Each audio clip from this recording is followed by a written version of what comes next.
Marekani imekumbwa na mzozo wa wazi baina ya ikulu ya White House chini ya Rais Donald Trump na viongozi wa majimbo na miji inayoongozwa na Democrat kufuatia hatua za rais kutumia walinzi wa taifa kudhibiti maandamano na kulinda mali za shirikisho. Katika jimbo la Oregon, jaji wa mahakama ya shirikisho Carl Imegut alitoa agizo la muda kuzuia utawala wa Trump kupeleka walinzi wa taifa Portland.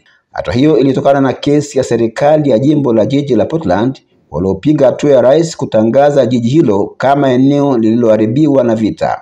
Ikulu ilisema ingeweka wanajeshi 200 walinzi wa taifa wa Oregon chini ya uangalizi wa shirikisho kwa siku 60 ili kulinda mali na maafisa wa serikali, hasa katika maeneo ya maandamano. Hata hivyo, viongozi wa eneo hilo walipinga vikali taswira hiyo, wakieleza kuwa maandamano ya hivi karibuni nje ya jengo la ICE yalihusisha watu wachache na hayakuwa tishio kwa usalama.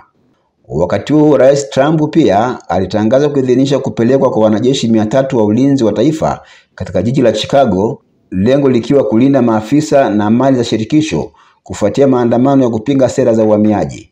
Hata hivyo, utekelezaji umekumbwa na changamoto kubwa. Gavana wa Illinois J.B. Pritzker alipinga vikali hatua hiyo, akiitaja kama haramu na ya kisiasa. Pia meya wa Chicago alitangaza kuwa polisi wa jiji hawatashirikiana na wanajeshi au maafisa wa shirikisho katika operesheni za pamoja. Hata hivyo, Trump ametekeleza azima yake ya kupeleka askari wa uhamiaji huko Chicago na Indiana, ambapo vurugu zimetokea, huku mwanamke mmoja akipigwa risasi katika vuta ni kuvute baina ya askari na wananchi wanaopinga kufanyika kwa zoezi hilo. Mzozo huu unaakisi mapambano ya mamlaka kati ya serikali kuu na majimbo. Sheria kama Pose Komitatu Act inazuia matumizi ya jeshi la shirikisho katika utekelezaji wa sheria za ndani bila ruhusa maalum. Viongozi wa majimbo na miji wameeleza kuwa usalama wa ndani unaweza kudhibitiwa na vyombo vya sheria vya kawaida bila kuhitaji askari. Kwa upande mwingine, Rais Trump amejitetea akisema hatua zake ni za lazima kulinda mali na raia wa Marekani dhidi ya maandamano anayoyaona kuwa ni ghasia. Mzozo wa kupelekwa kwa walinzi wa taifa katika miji ya Portland na Chicago umeibua mjadala mpana kuhusu mipaka ya mamlaka ya rais katika kutumia vyombo vya kijeshi ndani ya ardhi ya Marekani.